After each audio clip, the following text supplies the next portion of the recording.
नमस्कार मेरे प्यारे प्यारे दोस्तों। नए साल की आप सबको ढेर सारी शुभकामनाएं। इसी के साथ आप शुरुआत करेंगे बाल विकास एवं शिक्षा शास्त्र। बाल विकास एवं शिक्षा शास्त्र की पहला प्रश्न। उत्तर।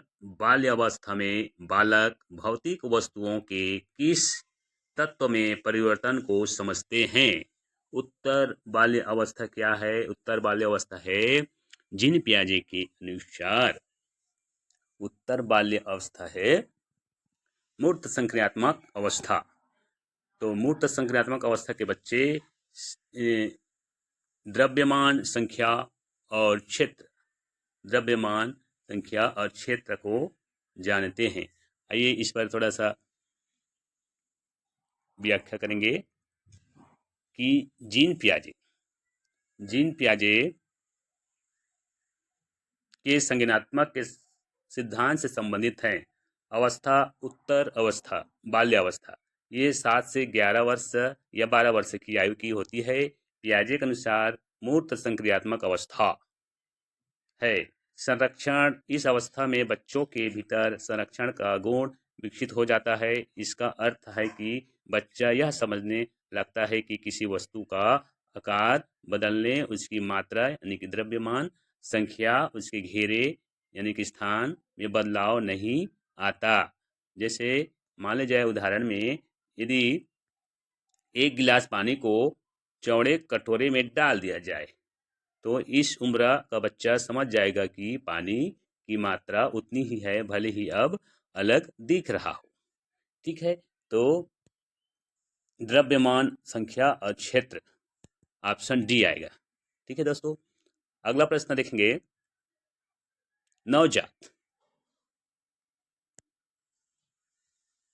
नवजात शिशु की संवेदिक क्षमताओं पर किए गए शोध बताते हैं। नवजात शिशु यानी कि अभी अभी जन्मा हुआ हो, जो 0 से 2 वर्ष के बच्चे हो, जिसको संवेदी गामक की अवस्था कहते हैं। ये क्या है? क्षमताओं पर किए गए शोध बताते हैं। क्या बताते हैं? पहला बोल रहा है कि नवजात शिशु के लिए जगत संवेदनाओं का एक पेचीदा घालमेल है। ठीक है। अगला है नवजात शिशु कई चीजों पर कर सकता है, जैसे आवाज, रंग, गंध को पहचानना। नवजात शिशु की दृष्टि एक वयस्क की दृष्टि जितनी विकसित होती है।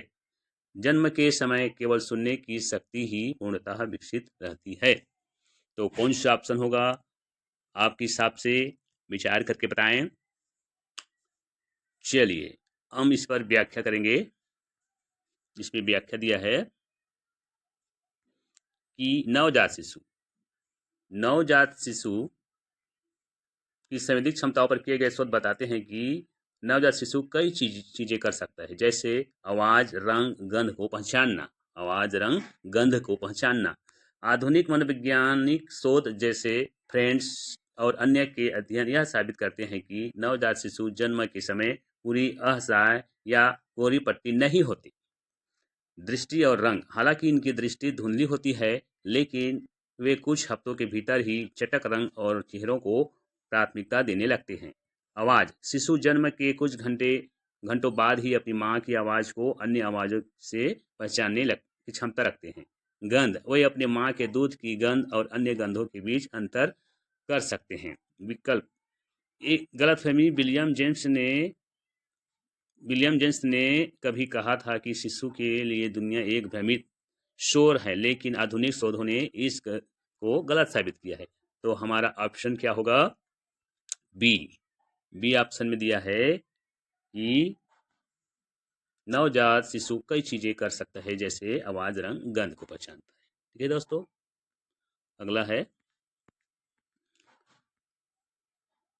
अगला दिया है, देखिए इसको हम इस पर विचार करते हैं।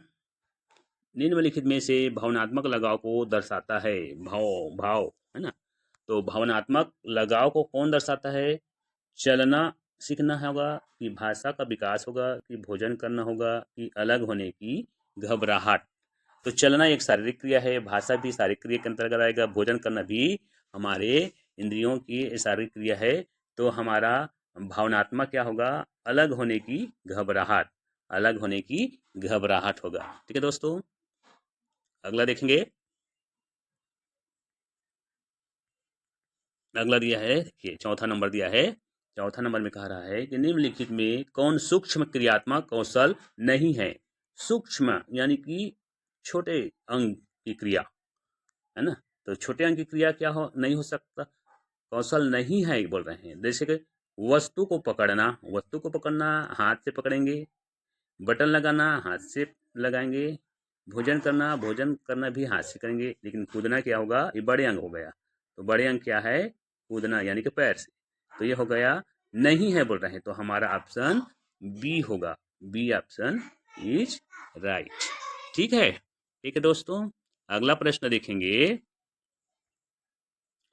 5वां नंबर कह रहा है, 5वां नंबर क्या कह रहा है, देखिए देखिए तो समझिए। निम्नलिखित में से कौन सीखने का अर्जन नहीं है। सीखने का अर्जन नहीं है मतलब उसको हम अर्जन नहीं कर सकते। जैसे आदत, ज्ञान, परिपक्वता, अभिवृत्ति। तो आदत को हम अर्जन कर सकते हैं, ज्ञान को भी कर सकते हैं, और अभिवृत्ति को भी कर सकते हैं। देखिए इस, और किसको नहीं कर सकते हैं, तो परिपक्वता। तो परिपक्वता को अर्जन नहीं कर सकते, तो इस पर हम थोड़ा विचार करेंगे। सी ऑप्शन इसमें कह रहा है कि सीखना मनोविज्ञान में सीखने का अर्थ है कि अनुभव और अभ्यास के माध्यम से व्यवहार में आने वाला अपेक्षाकृत स्थायी परिवर्तन। आदतें, ज्ञान और अभिवृत्ति नजरिया अभ्यास और अनुभवों से अर्जित रखते हैं। परिपक्वता क्या होगा, यह एक स्वाभाविक और जैविक प्रक्रिया है। यह अनुवंशिकता से जुड़ी होती है और समय के साथ अपने आप आती है। जैसे बच्चे का चलना या दांत निकलना, इसके लिए किसी विशेष अभ्यास या सीखने की आवश्यकता नहीं होती है। तो हमारा सी ऑप्शन इज राइट होगा। ठीक है दोस्तों। अगला देखेंगे 6 नंबर। 6 नंबर कह रहा है कि जिन त्याजे के संज्ञानात्मक विकास के 4 चरणों का सही क्रम होगा। तो इसमें थोड़ा सा अलग अलग दिया है, लेकिन उनका सबसे पहली है संवेदी क्रियात्मक। तो संवेदी क्रियात्मक क्या होगा, ये तो ए ऑप्शन में है और ये हमारा सी ऑप्शन में है, बाकी में नहीं है। तो शुरुआत में संवेदी क्रियात्मक, इसी में देखेंगे। दूसरा में क्या होगा, दूसरा में पूर्व संक्रियात्मक होता है, उसके बाद स्थूल संक्रियात्मक होगा, फिर औपचारिक संक्रियात्मक होगा। तो हमारा option is C, C is right होगा। ठीक है दोस्तों। अगला देखेंगे 7 नंबर। 7 नंबर का प्रश्न कहता है, क्या कहता है, देखिए पढ़िए तो।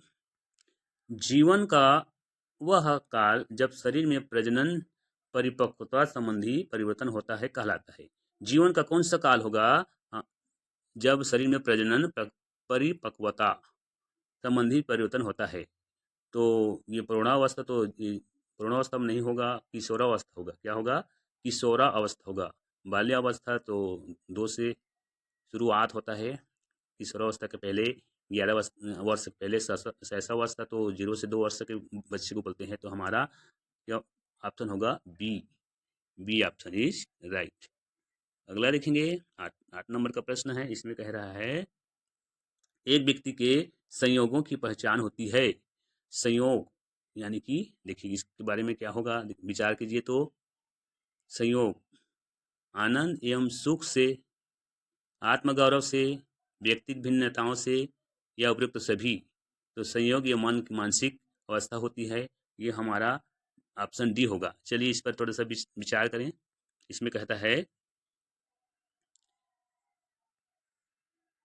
व्यक्ति की मानसिक और शारीरिक अवस्थाओं को दर्शाते हैं। व्यक्ति की मानसिक और शारीरिक अवस्थाओं को दर्शाते हैं। आनंद और सुख प्राथमिक और सकारात्मक संवेग हैं। आनंद आनंद जब हमें मिलता है तो क्या होता है, वो प्राथमिक सकारात्मक संवेग है। आत्मगौरव एवं जटिल संवेग जो स्वयं के मूल्यांकन से जुड़ा होता है, यानी कि आपने हाँ मैं इसको कर लिया, तो क्या होता है, आत्मगौरव का अनुभव होता है। व्यक्तिगत भिन्नताएं यह तय करती हैं कि अलग अलग व्यक्ति एक ही स्थिति में अलग अलग संवेग कैसे महसूस करते हैं। ये तो व्यक्ति की मनोदशा की भाव होती है, सबकी अलग अलग होती है, तो वो अलग अलग भाव महसूस करते हैं। ठीक है, तो ये उपरोक्त सभी होगा, ऑप्शन डी। ठीक है दोस्तों। अगला देखेंगे 9 नंबर कहता है। 9 नंबर क्या कहता है, जन्म पूर्व विकास का सही क्रम है। जन्म पूर्व यानी कि बच्चा अभी जन्मा नहीं हो, यानी कि गर्भस्थ शिशु है, यानी कि गर्भ में 9 माह बच्चा पलता है, तो उसमें सबसे पहले क्या होगा? तो सबसे पहले ऑप्शन ए में आएगा युग्मनज, भ्रूण और फिर गर्भस्थ शिशु कहलाता है। तो इनका काल कैसा होता है? देखें, इसमें है जन्म पूर्व। जन्म पूर्व विकास का सही क्रम होगा युग्मनज। युग्मनज युग्मनज यह गर्भाधान। गर्भाधान से लेकर 2 सप्ताह की अवस्था होती है, कोशिका विभाजन शुरू होती है। यहाँ पर कोशिका विभाजन होती है। तो इसके बाद है भ्रूण। यह 2 सप्ताह से लेकर 8 सप्ताह के महीने की अवस्था होती है। इस दौरान शरीर के मुख्य अंग और प्रणालियों का निर्माण शुरू होता है। उसके बाद है तीसरा गर्भस्थ शिशु। यह 8 से 9 सप्ताह से लेकर जन्म तक की अवस्था है। इसमें अंगों का पूर्ण विकास होता है। ठीक है, तो इस तरह से हमारा ऑप्शन कौन सा होगा? युग्मनज, भ्रूण और गर्भस्थ शिशु, ऑप्शन ए। ठीक है दोस्तों, हमारे वीडियो आपको कैसा लगा आप ज़रूर बताएंगे। थोड़ा बड़ा हो गया तो इसको अभी रोक रहे हैं। अगला वीडियो में बाकी प्रश्न देखेंगे और लाइक शेयर और सब्सक्राइब करेंगे।